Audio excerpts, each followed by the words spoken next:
नमोऽस्तु ते व्यासविशालबुद्धे फुल्लारविन्दायतपत्रनेत्र येन त्वया भारततैलपूर्णः प्रज्वालितो ज्ञानमयः प्रदीपः। नारायणं नमस्कृत्य नरं चैव नरोत्तमं देवीं सरस्वतीं व्यासं ततो जयमुदीरयेत्। ॐ श्री परमात्मने नमः।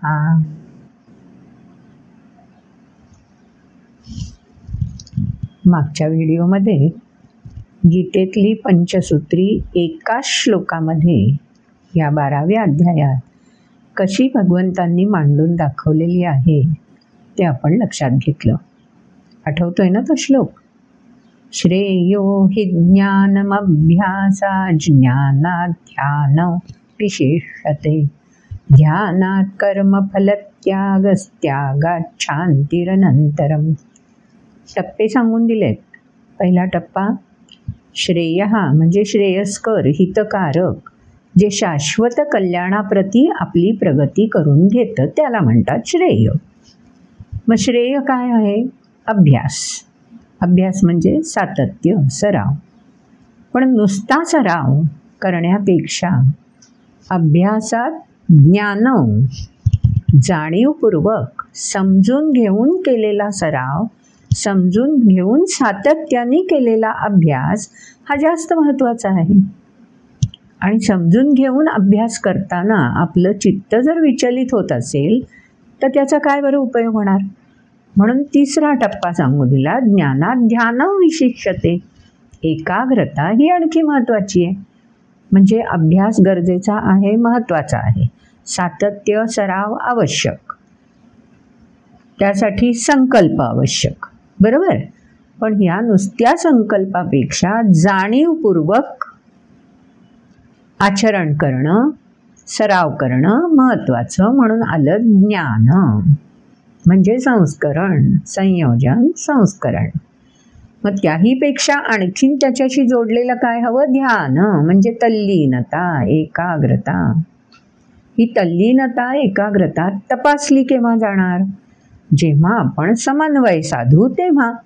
म्हणजे मी सातत्याने सराव करत असताना माझ्या आजूबाजूला अन्य अनेक मोहमयी घटना घडतील, प्रसंग असतील, ध्वनी असतील, दृश्य असतील, पण त्या सगळ्याकडे दुर्लक्ष करून एकाग्रतेने मी सातत्याने जाणीवपूर्वक सराव सुरू ठेवणं महत्त्वाचं आहे. म्हणून ध्यानमध्ये समन्वय अपेक्षित आहे, तेव्हा ती कसोटी लागणार. मग त्याच्या पुढे काय सांगून दिलं? ध्यानात कर्मफलत्याग. हे सगळं आचरणाशी जोडून टाकलं भगवंतांनी. म्हणून एकाग्रतेने कर्म आचरत असताना आपलं लक्ष नेहमी कुठे असतं? मी जे कर्म करतोय त्याचं फळ अपेक्षा करत असतो आपण. मनातल्या मनात मांडे खात असतो. मनातल्या मनात इमले रचत असतो की आता मी हे असं आचरण करतोय ना, एवढा अभ्यास करतोय, एवढा सराव करतोय, एवढं मी समजून घेऊन सराव करतोय, एकाग्रता तर मी भंग होऊच देत नाहीये, मग मला अशा प्रकारचं फळ मिळायला हवं. हे आपण आधीच गृहीत धरून तयार करून बसलेले असतो. त्याला म्हणतो अपेक्षा, आकांक्षा. म्हणून आचरण रुजू करताना आपल्या अपेक्षा, आकांक्षा ह्या अशा काही वृद्धिंगत होत असतात की कर्म संपन्न झाल्यावर त्या आकांक्षेनुसार फल नाही मिळालं तर आपल्याला भावनांच्या एका टप्प्यावर आंदोलनांना सामोरं जावं लागतं. काही वेळा ती आंदोलनं आपल्याला नैराश्याच्या गर्तेत सुद्धा घेऊन जातात किंवा यशाच्या शिखरावरही घेऊन जातात. पण मग अशा आकांक्षा नाही ठेवणं हे शक्य आहे का? नाही ना, आकांक्षा तर राहणारच आहेत. मग या आकांक्षा असताना सुद्धा आचरण झाल्यावर जे फलित समोर येईल, अपेक्षेनुसार किंवा अपेक्षेच्या विरुद्ध कोणत्याही प्रकारचं फलित समोर आलं तरीही आपण जी रुजवात केलेली आहे, जे पेरलेलं आहे ते प्रामाणिकपणाने 100% पेरलेलं असेल तर त्या आचरणातून आपल्याला विकसनासाठी समृद्ध होता येतच.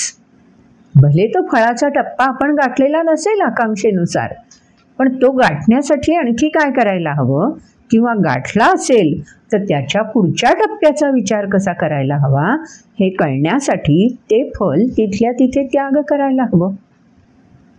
त्याच मिळालेल्या फळाविषयी सतत घोळत राहता उपयोगी नाही.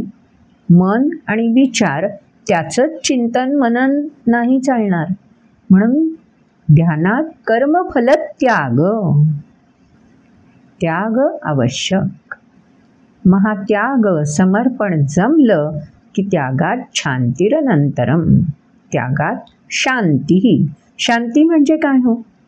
प्रत्येकाला शांतीचा प्रत्यय मिळतोच आणि तो ज्याचा त्याला कळतो. कसा कळतो? जेव्हा आपण स्वस्थ चित्त असतो. चित्त म्हणजे नुसतं मन नाही, बुद्धी पण शांत स्थिर असते.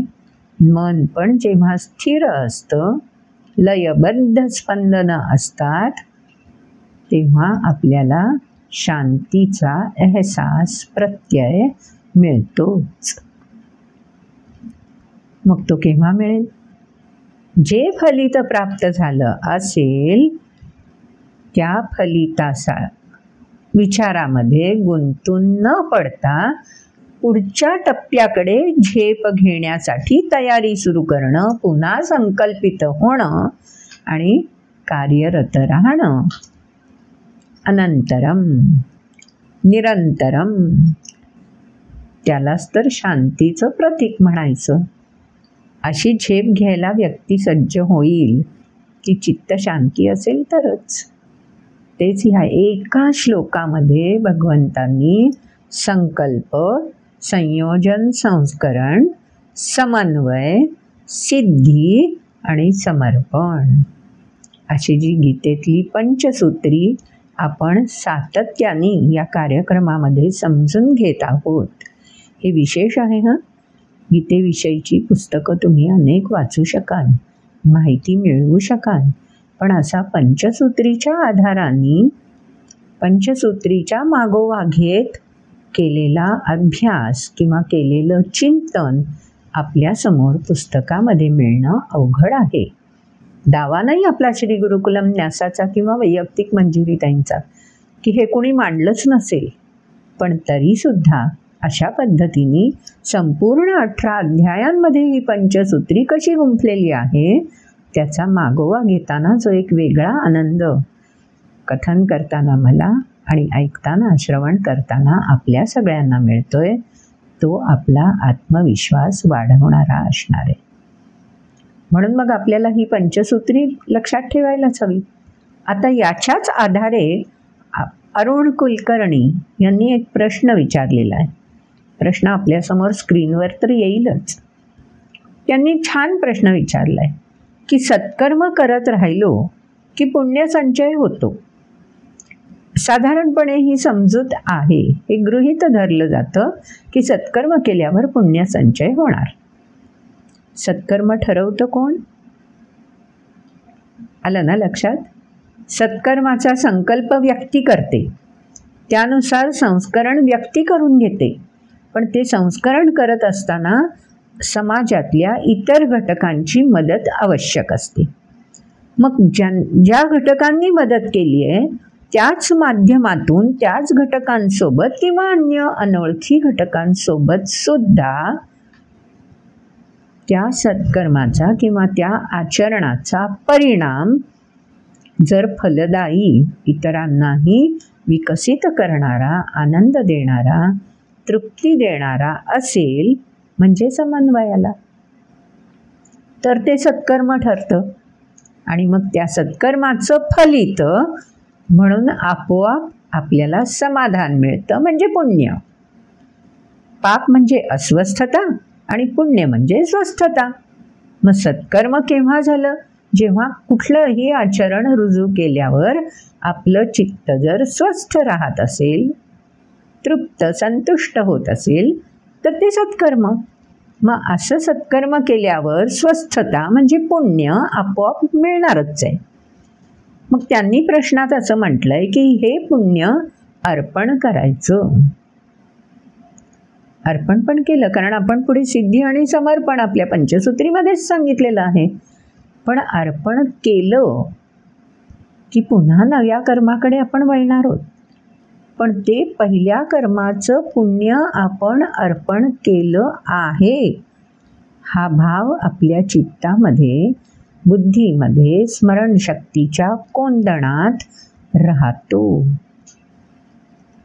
आणि ते सत्कर्म मी अर्पण केलं होतं बरं, हे जोपर्यंत विस्मरणात जात नाही तोपर्यंत ते संचितच बनून राहणार आहे ना. मग ते अर्पण झालंच कुठे? आणि ते अर्पण झालं आहे हे ओळखायचं कसं? त्यामुळे सत्कर्म पुन्हा पुन्हा पुन्हा पुन्हा करतच राहणं आणि हे अर्पण केलंय की नाही याविषयी दखलसुद्धा घ्यायची गरज नाही, अशी स्थिती जेव्हा येईल त्यावेळी आपण तो पुनर्जन्म वगैरेचा विचार करू शकतो. कारण आपल्याकडून सत्कर्म जसं घडतं तसंच विरुद्ध कर्मसुद्धा न कळत घडत असतं. आपण सर्वसामान्य माणसं आहोत. आणि मग असं विरुद्ध कर्म घडलं की त्याचाही संचित बनून आपल्याजवळ शिल्लक कोटा होणार आहे ना तयार. त्यामुळे तोही कोटा तयार आहे, हाही कोटा तयार आहे. त्यामुळे फक्त सत्कर्माचा विचार करून नाही चालणार. पुनर्जन्माच्या रहस्यापर्यंत पोहोचायचं असेल तर उपनिषदांमध्ये कथा सांगितलेल्या आहेत बरं, की दोन्ही आपल्याजवळ शिल्लकच राहतात. जोपर्यंत देह आहे तोपर्यंत दोन्हीही शिल्लक, पुण्याचा पण आणि विरुद्ध कर्म केल्यानंतर होणारा अस्वस्थतेचा पण संचय. कारण सतत स्वस्थ मन म्हटलं, स्वस्थ चित्त व्यक्ती नाही ना राहू शकत. देहधारी व्यक्ती त्रिगुणांच्या प्रभावात असल्यामुळे स्वस्थ चित्त कायम असं नाहीच होऊ शकत. ज्या क्षणी अस्वस्थ झालो त्या क्षणी ते संचित जमा झालं. मग तेही संचित आणि हेही संचित दोन्हीचं संतुलन अगदी ठेवलं तरी सुद्धा देह आहे म्हटल्यावर हे संचित मोकळं करायला आणि हे संचित अर्पण करायला पुनर्जन्म आहेच. त्यामुळे न मां कर्माणि लिंपन्ति न मे कर्म फुले स्पृहा इति मायोभिजानाति कर्मभिर्न स बध्यते. त्या स्थितीपर्यंत आपल्याला पोचायला हवं असतं. त्या स्थितीपर्यंत पोहोचणं देहधारी व्यक्तीला अवघड आहे असं स्वतःच भगवंत सांगून देतात. म्हणून त्यक्त्वा देहं पुनर्जन्म नैति मामेति सोऽर्जुन. त्यासाठी परमात्म्याचा ठाव घेणं यासाठी प्रयत्नशील राहायला हवं. ते कसं राहायचं ते आता पुढच्या श्लोकांमध्ये याच अध्यायात स्वतः भगवंतच सांगून देत आहेत. म्हणून मी म्हटलं की हा प्रश्न फार वेगळा आणि छान आहे, की पुनर्जन्माचं गूढ रहस्य कशामध्ये आहे दडलेलं. ते केवळ ह्या संचित पुण्य आणि समर्पण वगैरे पुरतं सीमित नाहीच आहे. मग ते कुठे केव्हा आपण गाठू शकतो, त्यासाठी आपण काय करत राहायला हवं. गाठलं की नाही हे कळायला देह शिल्लक उरणारच नाही आहे ना. त्यामुळे गाठलं की नाही हे शिल्लक कळणार नाही. पण त्यासाठी काय करत राहावं, कसे एक एक टप्पे ओलांडत राहावे ते मात्र आपल्याला निश्चितपणे आकलन होणं गरजेचं आहे. मग ते आकलन कसं होईल, केव्हा होईल? इच्छा तर बरोबरच आहे. मग याच अध्यायामध्ये आता पुढच्या श्लोकांमध्ये भगवंतांनी हे सगळे टप्पे कसे सर करायचे, कसं स्वतःला प्रगतीपथावर ठेवायचं ते सांगून दिलंय. ऐकूयात आधी श्लोकांमध्ये काय सांगितलंय आणि नंतर त्याचं विवरण. म्हणजे आपल्याला ते पुनर्जन्माचं गूढ रहस्य उकळण्यासाठी हा देह कसा तयार करून ठेवायचा ते लक्षात येईल. ऐकूयात तर मग. श्लोक. श्रेयो हि ज्ञानमभ्यासात् ज्ञानाध्यानं विशिष्यते. ध्यानात् कर्मफलत्यागस्त्यागच्छान्तिरनन्तरम्. अद्वेष्टा सर्वभूतानां मैत्रः करुण एव च. निर्ममो निरहङ्कारः समदुःखसुखः क्षमी. सन्तुष्टः सततं योगी यतात्मा दृढनिश्चयः. मय्यर्पितमनो बुद्धिर्यो मद्भक्तः स मे प्रियः. यस्मान्नो द्विजते लोको लोकान्नो द्विजते च यः. हर्षामर्षभयोद्वेगैर्मुक्तो यः स च मे प्रियः. अनपेक्षः शुचिर्दक्ष उदासीनो गतव्यथः. सर्वारम्भपरित्यागी यो मद्भक्तः स मे प्रियः. यो न हृष्यति न द्वेष्टि न शोचति न काङ्क्षति. शुभाशुभपरित्यागी भक्तिमान्यः स मे प्रियः. समशत्रौ च मित्रे च तथा मानापमानयोः. शीतोष्णसुखदुःखेषु समसङ्गविवर्जितः. तुल्यनिन्दास्तुतिर्मौनी सन्तुष्टो येन केनचित्. अनिकेतस्थिरमतिर्भक्तिमान् मे प्रियो नरः. ये तु धर्म्यामृतमिदं यथोक्तं पर्युपासते. श्रद्दधाना मत्परमा भक्तास्तेऽतीव मे प्रियाः. ॐ तत्सदिति श्रीमद्भगवद्गीतासु उपनिषत्सु ब्रह्मविद्यायां योगशास्त्रे श्रीकृष्णार्जुनसंवादे भक्तियोगो नाम 12ोऽध्यायः. श्लोक ऐकलेत ना आपण?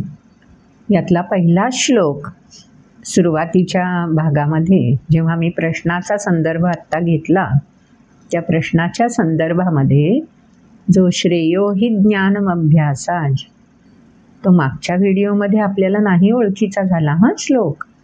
तो आत्ता तुम्ही ऐकलाय श्लोक, पण त्याचं विवरण मात्र आत्ता आपण ऐकलंच प्रश्नाच्या संदर्भामध्ये. त्यामुळे ही पंचसूत्री या श्लोकात महत्त्वाची कशी एकत्र गुंफली आहे ते पुन्हा एकदा श्लोक ऐकून आपल्याला लक्षात आलेलंच असणार आहे. आता आपण प्रगतीपथावरचे टप्पे बघणार आहोत. आपण आपल्याला घडवायचं आहे. सोन्याचा अलंकार घडवताना कधी बघितलंय? आपण सराफाच्या दुकानात जातो आणि तिथे सोन्याचे अलंकार घडवलेले आपण बघतो. पण ती घडवण्याची जी प्रक्रिया आहे ती सुद्धा कधीतरी जाऊन जर का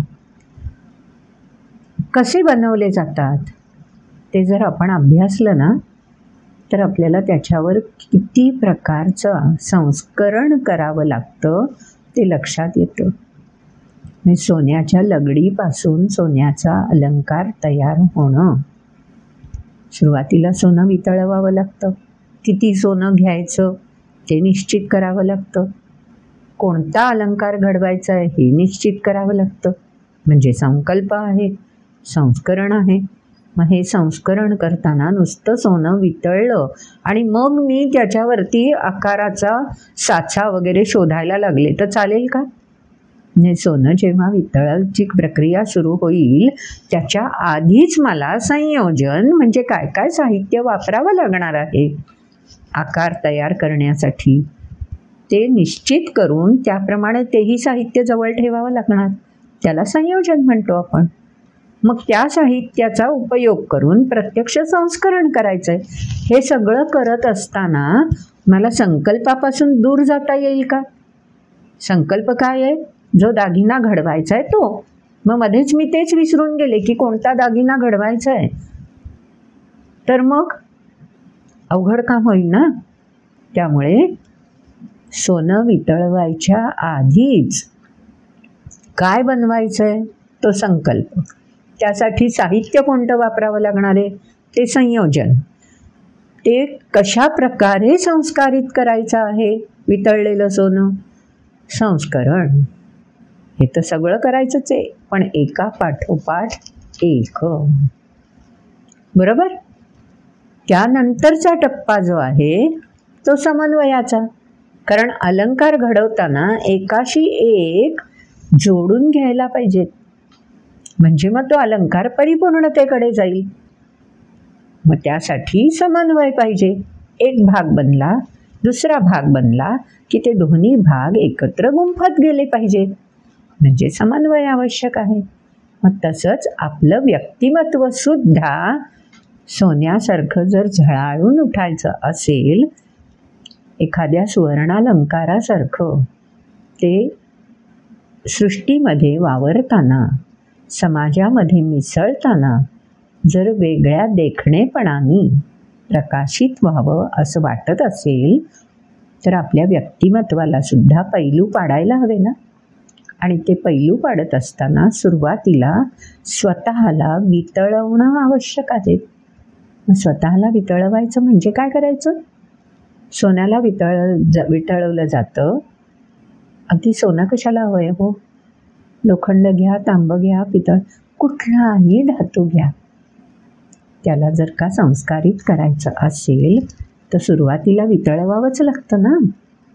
मग आपल्या व्यक्तिमत्वाला सुद्धा पैलू पाडायचे असतील, व्यक्तिमत्व विकसित व्हावं, प्रकाशित व्हावं आणि समाजामध्ये समन्वित होऊन समाजालाही प्रकाशित करावं, एकत्र गुंफून घ्यावं, असं जर का संकल्प केला असेल आपण, आणि करतोच ना तो संकल्प. बालक स्वतःची प्रगती तशीच करून घेतं ना. एकाच वेळी सगळ्या इंद्रियांचा, मनाचा आणि बुद्धीचा मेळ घालायला ते बालक किती स्वतःला घडवत जातं. किती वेळा त्याला स्वतःला वितळवावं लागतं. लक्षात आलं? वितळवावं लागतं म्हणजे काय? बालकाला स्व विसरावा लागतो. त्याच्या जवळपासचे लोक जसा जसा प्रकारे त्याला घडवतात, त्याला संस्कारित करतात, ते संस्कार लवचिकपणे त्याला स्वीकारावे लागतात. मग हे स्वीकारत असताना कधी त्याला हट्ट, हेकट सगळं काढून टाकावं लागतं. बरोबर आहे ना? म्हणजे इतक्या सहजपणे, निर्व्याजपणे बालक हे सगळं करतं नकळत. आणि थोडं मोठं झाल्यावर करणं अवघड वाटायला लागतं. कारण मग माझी अस्मिता, अहंकार, ममत्व असं काही विळखा घालतं की बालक असताना निर्व्याजपणे जे स्वतःला वितळवणं सहज शक्य होतं, कारण आज कोणी आपल्याला टोचून बोललं, आज कोणी रागवलं, बालक विसरून जातं हो. उद्या पुन्हा तेवढ्याच प्रेमाने त्याच व्यक्तीजवळ जाऊन त्या व्यक्तीकडून योग्य काय विकसनासाठी ते सहज शिकून घेऊ शकतं. जमतं ना बालकाला असं. पण जसं जसं मोठं होतंच तसं हे अवघड काम असतं. आणि म्हणून या आत्ता जे श्लोक आपण ऐकले त्या श्लोकांमध्ये भगवंतांनी हेच सगळं सांगून दिलं आहे. कसं कसं स्वतःचं व्यक्तिमत्व पैलू पाडायचे ते सांगितलं आहे. शिल्पकार मूर्ती बनवतो तेव्हा काय करतो? अनेक ठिकाणी आपण वाचलेलं आहे, ऐकलेलं आहे, शिल्पकारांच्या तोंडून मुलाखतीत ऐकलेलं आहे की तो काय करतो? त्या दगडामधला तो मूर्तीचा आकार, रूप त्याला अंतर्मनाने जाणवलेलं असतं. आणि मग स्वतःला वितळवून तो त्या मूर्तीशी तद्रूप होऊन जातो. की जी मूर्ती दगडामध्ये तुम्हा मला दिसत नाहीये, पण ती त्याला मात्र प्रचितीला येत असते. आणि ही मूर्ती त्याला प्रचितीला येत असल्यामुळे तल्लीनतेने तो सहजपणे त्या मूर्तीच्या आकाराला अनावश्यक आहे असा सगळा भाग छिन्नीच्या हातोड्याच्या सहाय्याने बाजूला करू शकतो. त्यावेळी त्यांनी स्वतःला वितळवून त्या मूर्तीशी तद्रूपता साधलेली असते. चित्रकार देखील हेच करतो ना. एखादा गायक जेव्हा त्या गीताशी, एखाद्या रागदारीशी, असाच एखादा वादक आपल्या वादनाशी, अशाच प्रकारे स्वतःला वितळवून जेव्हा तद्रूप होतो तेव्हाच ती कला अलौकिक स्थान प्राप्त करते. आणि तरीही कलाकाराला पुन्हा वाटत राहतं अजून काहीतरी मला तद्रूपतेत कमतरता आहे, अजून विकसित व्हायला हवंय. अगदी हेच सगळं आत्ता जे श्लोक आपण ऐकले ना त्याच्यामध्ये भगवंतांनी सहजपणे सांगून दिलंय. कारण अर्जुनाने प्रश्न विचारलाय, सगुण भक्त प्रिय आहे तुला की निर्गुणाची भक्ती करणारा? मग हे वितळवून तद्रूप होणं म्हणजे निर्गुण, आणि वितळवण्यासाठी म्हणून ज्याचा ज्याचा उपयोग करायचा ते सगुण. म्हणून भगवंतांनी सांगून दिलं उत्तर की अरे सगुण जितका प्रिय आहे तितकंच निर्गुणाची भक्ती करणारा. पण भक्त असणं आवश्यक आहे. मग कोणता भक्त मला प्रिय होईल, कशा प्रकारे तो प्रगतीपथावर राहतोय याचं निरीक्षण मी करतो बरं, हे भगवंत अर्जुनाला सांगून देतात. आणि म्हणून जे श्लोक आत्ता आपण ऐकला ना, दुसरा श्लोक, अद्वेष्टा सर्वभूतानां मैत्र करुण एवच निर्ममो निरहंकार समदुःख सुख हा क्षमी. समदुःख सुख व्यक्तिमत्व पैलू पाडताना क्षमी असणं गरजेचं आहे. क्षमी म्हणजे दुसऱ्याशी क्षमा नाही आहे. पुत्राचे सहस्र अपराध माता काय मानी तयाचा खेद. आपणच पुत्र आणि आपणच माता. अपराध करताना आपण पुत्र आहोत आणि क्षमा करताना आपणच माता व्हायचं आहे. आपल्याकडूनच अपराध होणार आहेत. व्यक्तिमत्व विकसन करताना जेव्हा अस्मिता अहंकार फुलून येईल किंवा अभिमान दुरभिमानाकडे झुकायला लागेल तेव्हा आपणच पुत्र बनलेले असतो आणि आपला अभिमान असा फुंकर घालत असतो अस्मितेला, अपराधांना. त्यावेळी आपलं हृदय, आपलं मन, आपलं बुद्धीचं विवेकत्व माते समान होऊन ते अपराध क्षमी बनून क्षमा करायला शिकलं पाहिजे. अट्टाहासाने स्वतःला शासन करणं किंवा विकसनाच्या प्रक्रियेपासून दूरच होऊन जाणं हे दोन्हीही चुकीचं आहे. क्षमीमध्ये हा संतुलन साधलं जाणं भगवंत सांगतायत अपेक्षित आहे. म्हणून आधीचा शब्द आहे समदुःख सुख. संतुलन क्षमी होताना ठीक आहे ना, संतुलन एकदम नाही साधणार, पण क्षमी बनलास ना की हे संतुलन जमायला लागेल.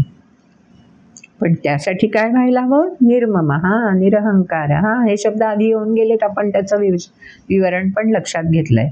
आठवत नसतील तर आधीचे बघून घ्या हा व्हिडिओ, त्याच्यामध्ये अनेक वेळा हे शब्द आपण वापरले.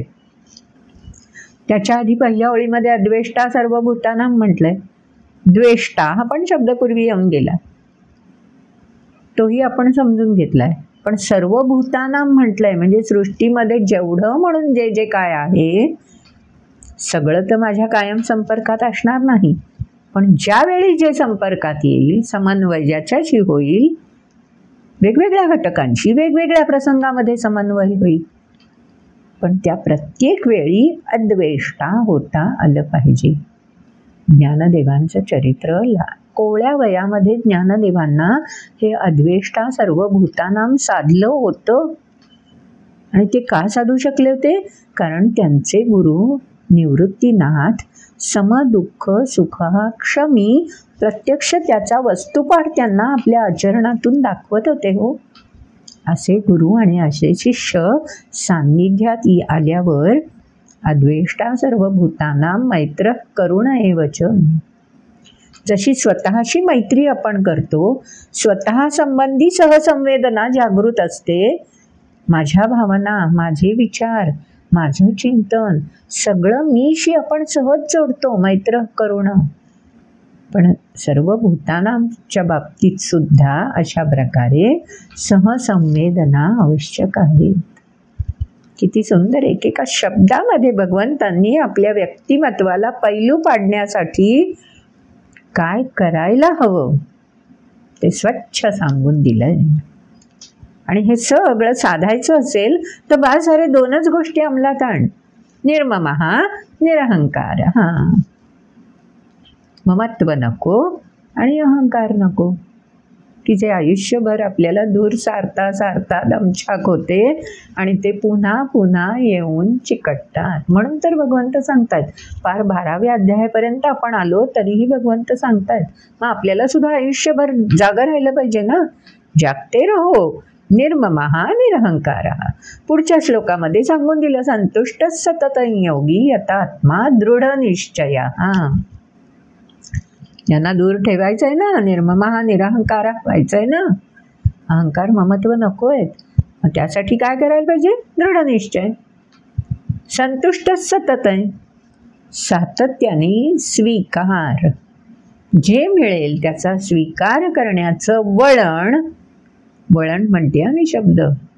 सातत्याने जे प्राप्त होईल त्याचा स्वीकार करण्याचं वळण लागणं म्हणजे योगी. संतुष्ट सततं योगी. आणि ह्या योगीपर्यंत आपण जर का पोहोचत असलो तर यतात्मा दृढ निश्चयः. मग त्याच्या पुढे हे जे काय एकदा साध्य करून घ्यायचं लक्षात आलंय, टेक्निक, तंत्र, यतात्मा जिंकून घेतलं आपण. मग ते जे जिंकून घेतलेलं आहे ना ते दृढ निश्चय, सातत्यपूर्ण आपल्यापासून दूर नाही जाऊ द्यायचं आहे.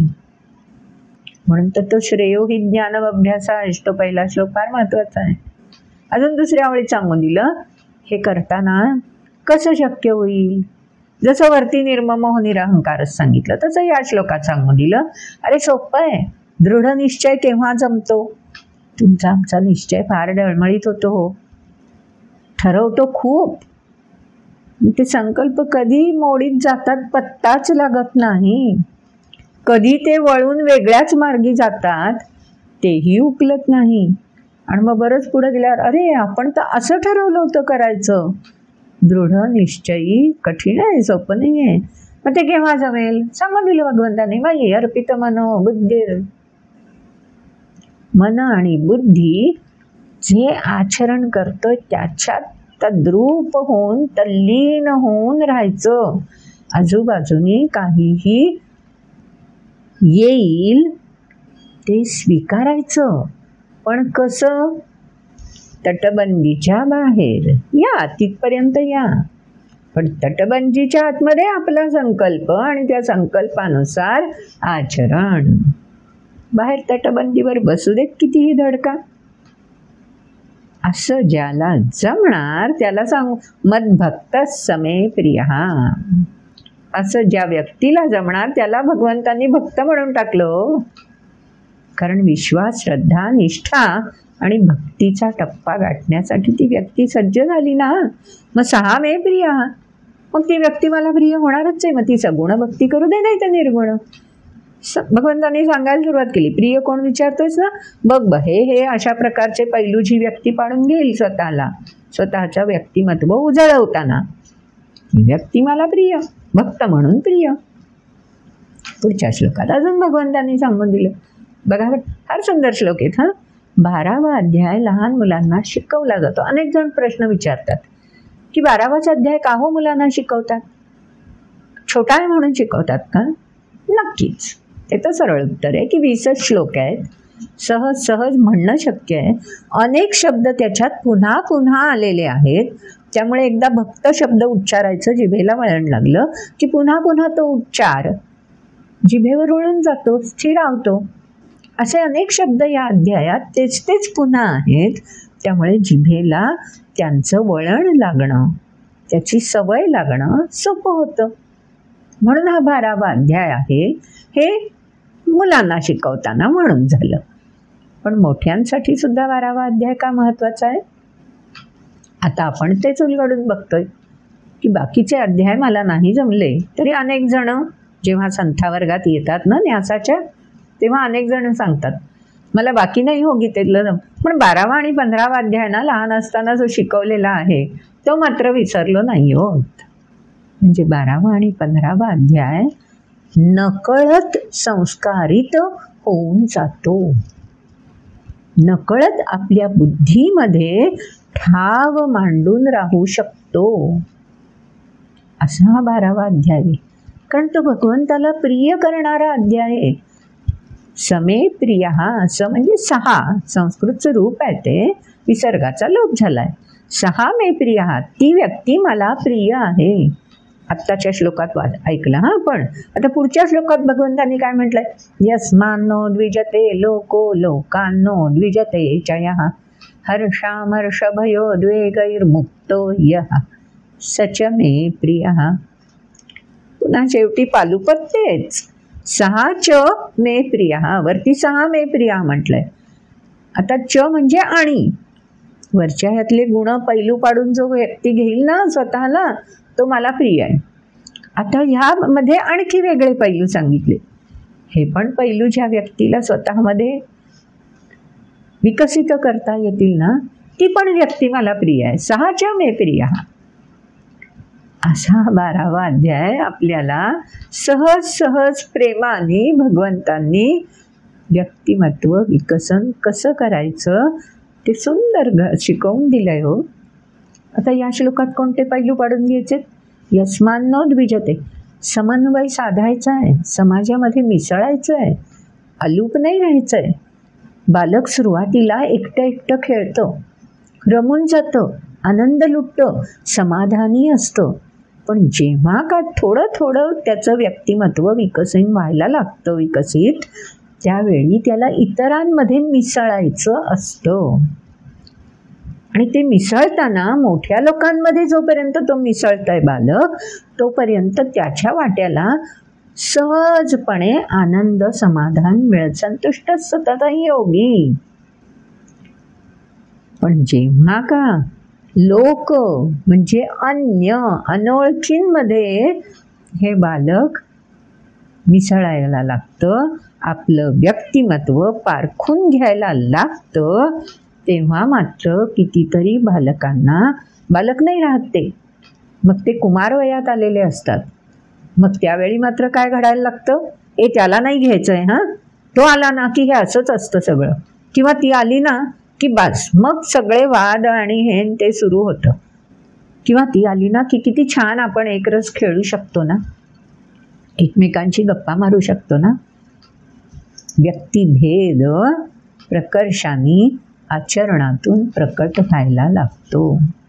यस्मान्नो द्विजते लोको, लोक म्हणजे समाज की जो अनोळखी आहे, अशा अनोळखी समाजामध्ये मिसळताना ज्या व्यक्तीविषयी इतरांना न उद्विजते, ती व्यक्ती सहवासात असली की उद्विग्नता येत नाही. काय वैताग आहे असं वाटत नाही. हे मी बोलीभाषेतलं सांगते हां.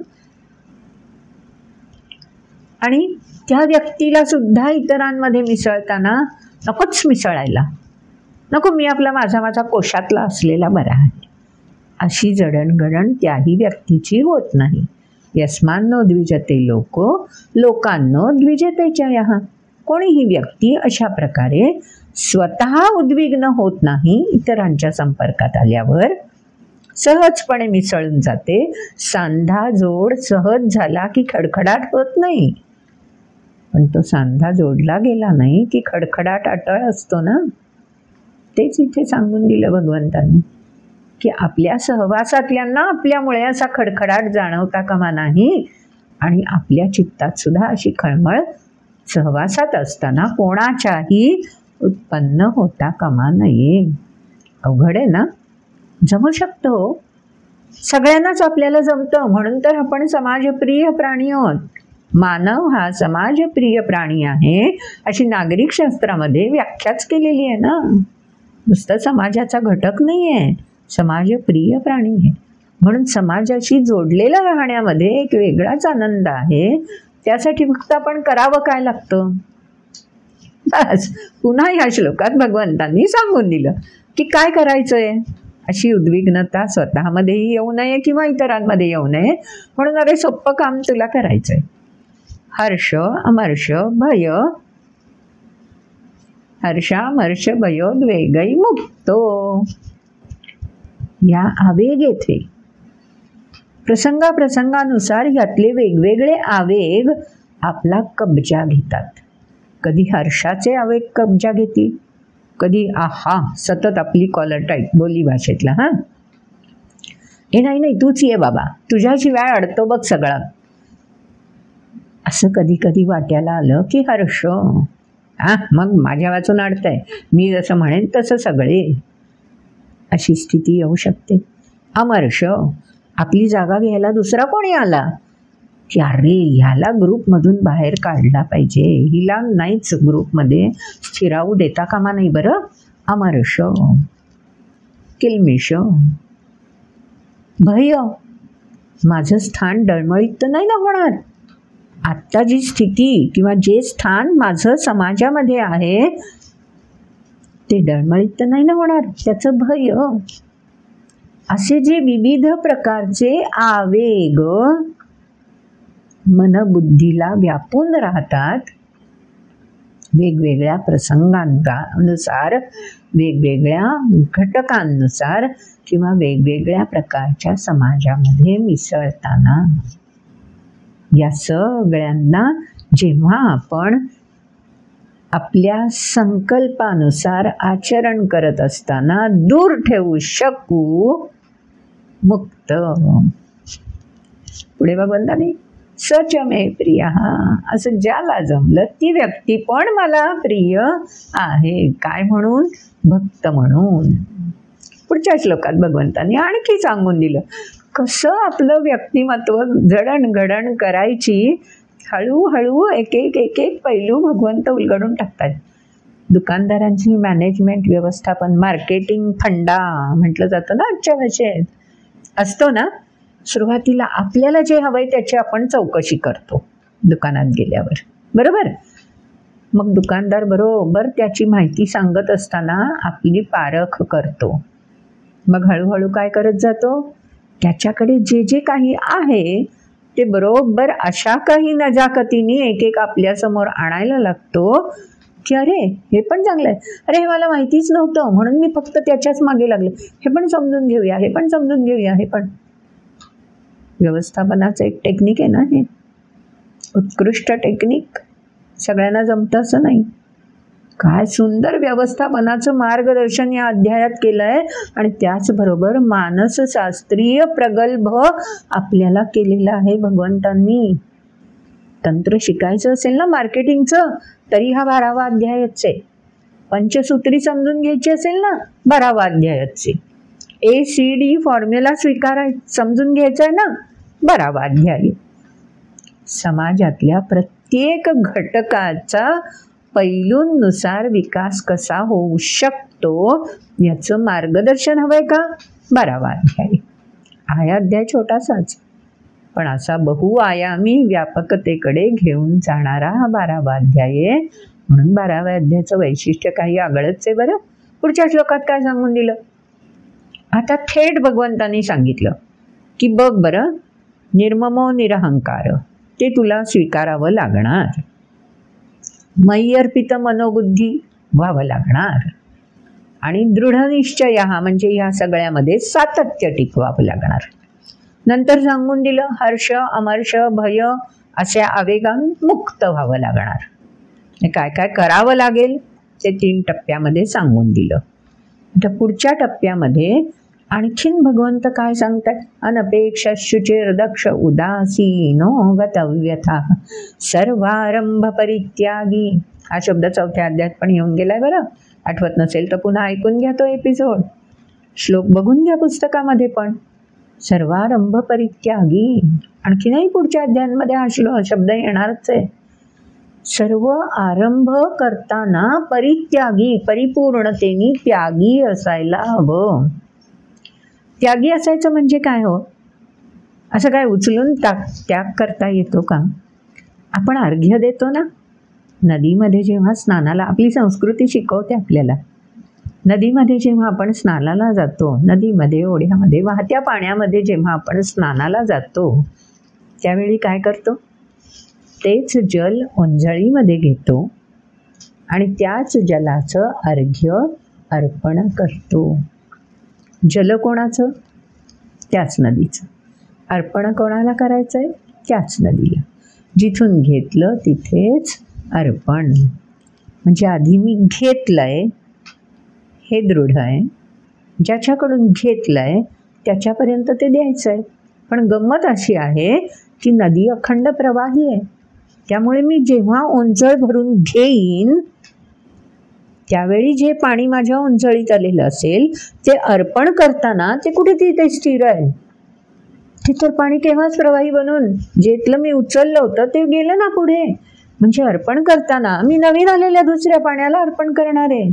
जीवनामध्ये हेच करायचं. ज्याच्याकडून मी घेतलंय त्याच्या प्रति कृतज्ञ राहायचं, पण अर्पण करताना त्यालाच अर्पण, नॉट नेसेसरी. अर्पण करताना जिथे गरज आहे तिथे अर्पण करायचं. प्रवाही पण आपल्याला नदीचं हेच शिकवतं. घ्या अर्घ्य, ओंजळीत घ्या. आपलं आहे म्हणून ती ओंजळ धरायची आहे, पण ओंजळीतच का घ्यायचं? कमंडलूमध्ये घेऊन अर्घ्य नाही दिलं जात, ओंजळीत घेऊन अर्घ्य दिलं जातं ना. ओंजळीत का घ्यायचं? तर ओंजळीमध्ये टिकणार नाही आहे. म्हणजे ते माझं म्हणून कवटाळून आपण बसूच शकत नाही. ते आपोआपच त्यागी. आपण ठरवो अथवा न ठरवो, ओंजळीतलं पाणी आपोआपच अर्पण होतच असतं. म्हणून सर्वारंभ परित्यागी. घेतानाच आपल्याला माहीत असतं की हे अर्पण होणारच आहे. हे केव्हा घडेल? व्यक्तीची वृत्ती जेव्हा अनपेक्ष, शुचिही, दक्ष, उदासीन. आता वृत्तीकडे नेलं बरं भगवंतांनी, म्हणजे स्थिरावलो पाहिजे आपण. मग ही वृत्ती जी स्थिरावायची आहे ती कशी लक्षात घेणार? 4 क्रायटेरिया, 5 क्रायटेरिया दिलेत. पुन्हा पंचसूत्री. अनपेक्ष. काय फलित मिळणारे? अनपेक्ष. शुचिही. कर्म आचरताना शुचिही म्हणजे मनामध्ये भय, शंका, अज्ञान नाही, किलमिष नको. फलिताविषयीची ओढ, आसक्ती, मोह नको. कामना, क्रोध, लोभ नको. हे सगळं नको नको नको म्हणजे शुचिही. आणि हे नको नको नको केव्हा प्रवेश करतील सांगता येत नाही, म्हणून अखंड ते सावधपण. दक्ष. अनपेक्ष, शुचिही, दक्ष. हे साधलं की बस आता काय, मी सावध आहे, अखंड जागरूक आहे. मग तो मी शिरकाव करायला लागतो. म्हणून उदासीन, तटस्थता, की हे मी नाही, हे कोणीतरी त्रयस्थच आहे. जेव्हा एखाद वेळेस आपल्याला खूप सुंदर अनुभूती प्राप्त होते ना, गीता शिकणाऱ्या सगळ्यांना अशी अनुभूती मिळतेच बरं कधी ना कधी. कारण गीता शिकताना ना योगेश्वर बोट धरूनच ठेवतो आपलं, सोडतच नाही. मग असं जेव्हा योगेश्वर बोट धरतो ना, तेव्हा कधी ना कधीतरी अनुभूती मिळतेच. मग ती अनुभूती मिळाल्यावर जो अवर्णनीय आनंद अनुभवायला मिळतो, तो मिळाला की त्या आनंदाच्या उर्मी कदाचित आपल्याला अहंतेकडे नेऊ शकतात. म्हणून अनपेक्ष, शुचिही, दक्ष याच्या पुढचा महत्त्वाचा वृत्ती आपल्यामध्ये विकसित व्हायला हवी, ती उदासीन, तटस्थता. इदं न मम. ही वृत्ती माझ्यामध्ये स्थिरावण्याला हा मी नाही आहे कारणीभूत. गतव्यथः. अधूनमधून ही तटस्थता, ही शुची ही डळमळीत झाली ना, तरीही व्यथित व्हायचं कारण नाही. गतव्यथः. चिंतेकडे नाही झुकता कामा. असं ज्याला जमलं. आणखीन एक क्रायटेरिया, सर्वारंभ परित्यागी. त्याच्याविषयी समजून घेतलं आपण. पुन्हा भगवंतांनी पालुगत काय म्हटलं? यः मद्भक्तः सः मे प्रियः. ही सगळी वृत्ती ज्याच्यामध्ये स्थिरावली, अशी जी व्यक्ती यः सः मे प्रियः, ती व्यक्ती भक्त तर आहेच आणि मला प्रिय देखील आहे. पुढच्या श्लोकात काय सांगून दिलं? यो न हृष्यति न द्वेष्टी न शोचती न कांक्षती शुभाशुभ परित्यागी भक्तिमान्यस्य मे प्रिया. वरच्या श्लोकाची पुनरावृत्ती आहे, वेगळे शब्द आहेत. शुभ अशुभ, वरती सर्वारंभ परित्यागी म्हटलंय, आता वाट्याला फलित म्हणून शुभ येऊ दे अशुभ येऊ दे त्याचाही स्वीकार करून त्याच्यापासून डिटॅच व्हायचं, म्हणजे ACD फॉर्म्युला. आणि काय सांगून दिलं, यो न हृष्यति न द्वेष्टी. 5व्या अध्यायात पण हे येऊन गेलेले आहेत शब्द. प्रहृष्यति आलेत ना, आठवत असतील, आठवले नाही तर पुन्हा जायचं, पुन्हा व्हिडिओ ऐकायचा, जमून जाईल, आपल्याला कळून जाईल. न शोचती न कांक्षती, चिंतित होत नाही आणि अपेक्षाही ठेवत नाही. अशा बाबतीत पुन्हा भगवंताने काय, भक्तिमान्य हा समे प्रिया. हा, या अशा व्यक्तीची भक्ती मी मान्य करतो आणि ती मला प्रिय असते. ज्याता आचरणाकडून वृत्तीकडे भगवंतांनी आपल्याला नेलंय. व्यक्तिमत्व विकसनामध्ये फक्त आचरण, इंद्रिय, मन, बुद्धीपुरतं सीमित नाही राहून चालणार आहे. स्थिरता म्हणजे वृत्ती, ती विकसित होणं महत्त्वाचं आहे. म्हणून पुढच्या श्लोकात अजून भगवंतांनी सांगून दिलं, ही वृत्ती स्थिरावली की नाही, ओळखायचं कसं, क्रायटेरिया कोणता. समशत्रौ च मित्रे च तथा मानापमानयोः शीतोष्ण सुख दुःखेषु समसंग विवर्जितः. आसक्ती, संग म्हणजे आसक्ती, आसक्ती रहित व्यक्तीला होता आलं पाहिजे. म्हणजे समाज सोडून द्यायचा का, नको ना, राहायचं समाजातच.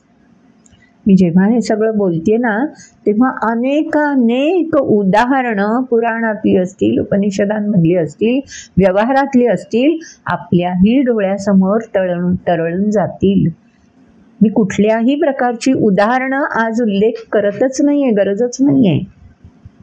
कारण हे सगळे गुण ज्यांच्याद्वारे प्रकट झालेले आहेत, अशी अनेक व्यक्तिमत्व आमच्या सनातन संस्कृतीचा गाभा बनून या भारतवर्षामध्ये प्रकाशमान आहेत. दीपस्तंभ म्हणून अगदी आपल्यापर्यंत इतिहासातून, वर्तमानातून आपल्यापर्यंत येऊन पोहोचलेले आहेत. आपला अभ्यास आपण करायचा आहे. अशा व्यक्तिमत्वांची कितीतरी मोठीच्या मोठी यादी आपल्याही मनामध्ये गुंजन करायला लागलेली असणारच आहे.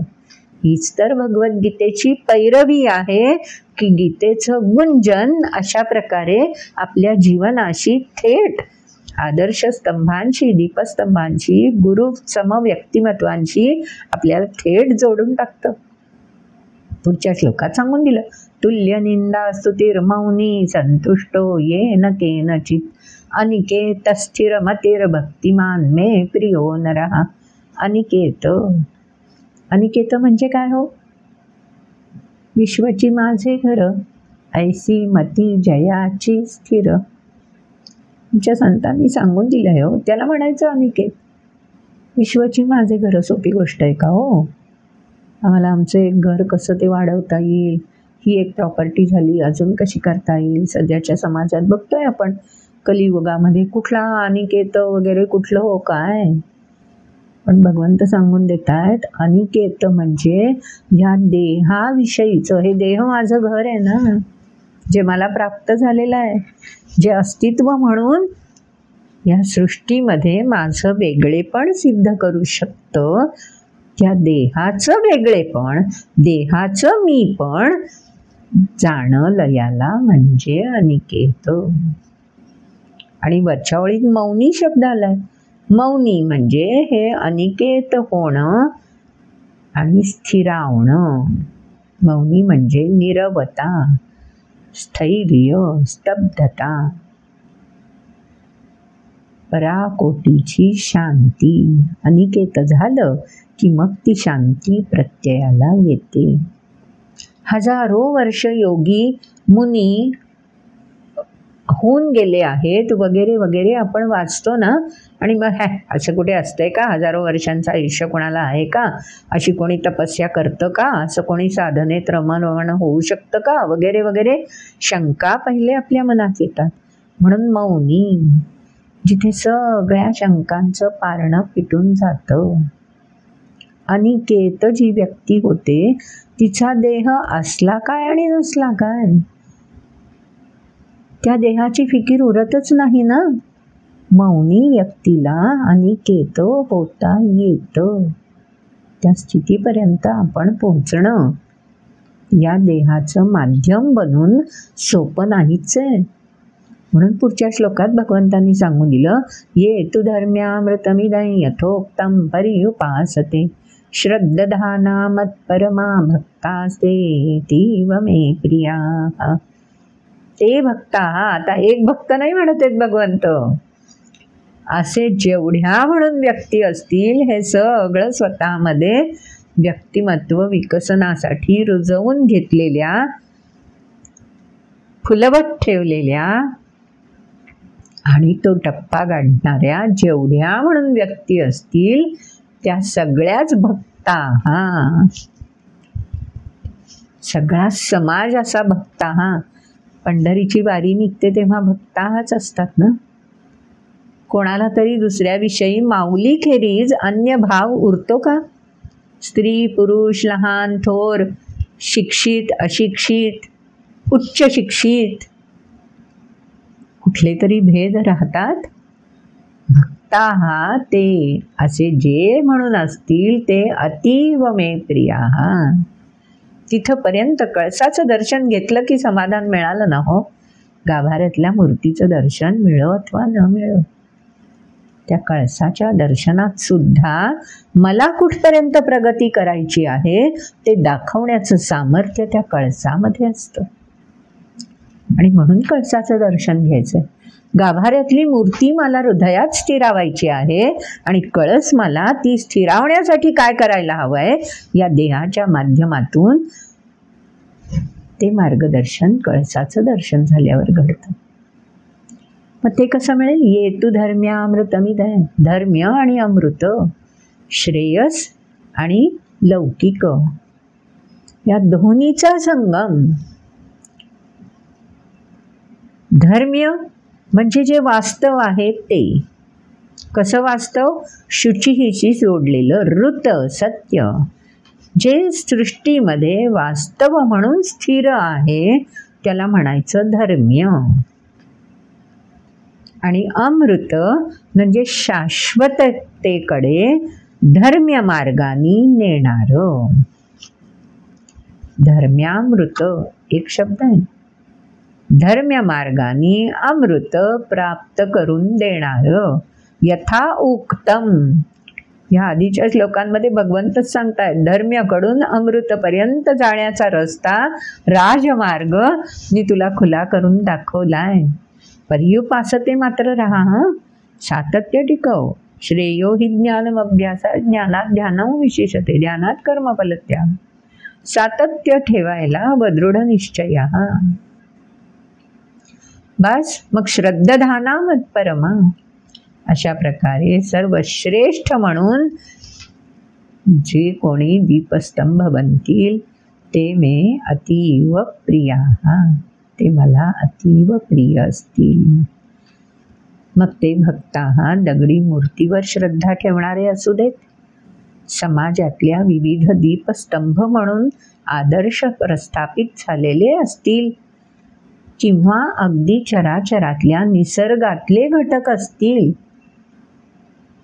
किंवा अमूर्त रूपामध्ये स्थिरावलेले चित्तामधले भाव असतील, वृत्ती असतील, या कशाही प्रती जेव्हा अशा प्रकारे धर्म्यामृत बनून आचरण करत राहशील तेव्हा मलाच तर प्राप्त करून घेशील, भक्तच तर बनून जाशील.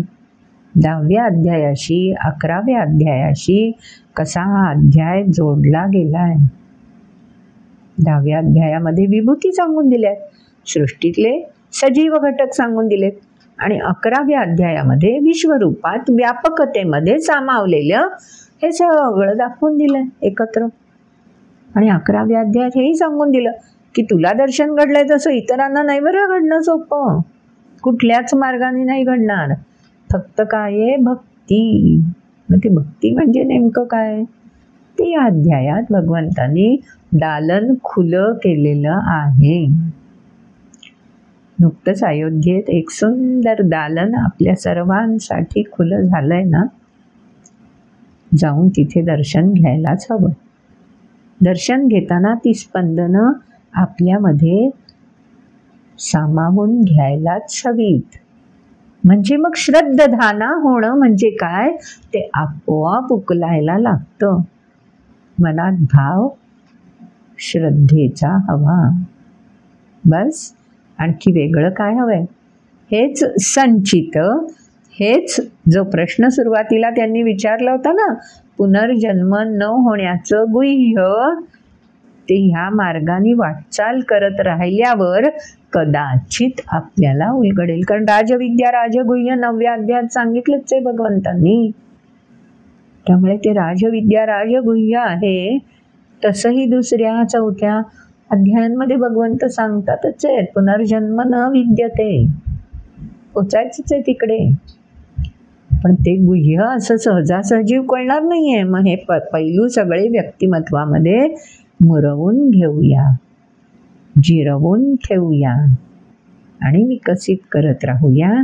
म्हणजे निश्चितपणे ते रहस्य उलगडण्या एवढी क्षमता या जन्मात नाही तर बहुनाय जन्मना म्हणते का होईना, अनेक जन्म संसिद्धच ततो याती परांगती, तो मार्ग गवसेलच.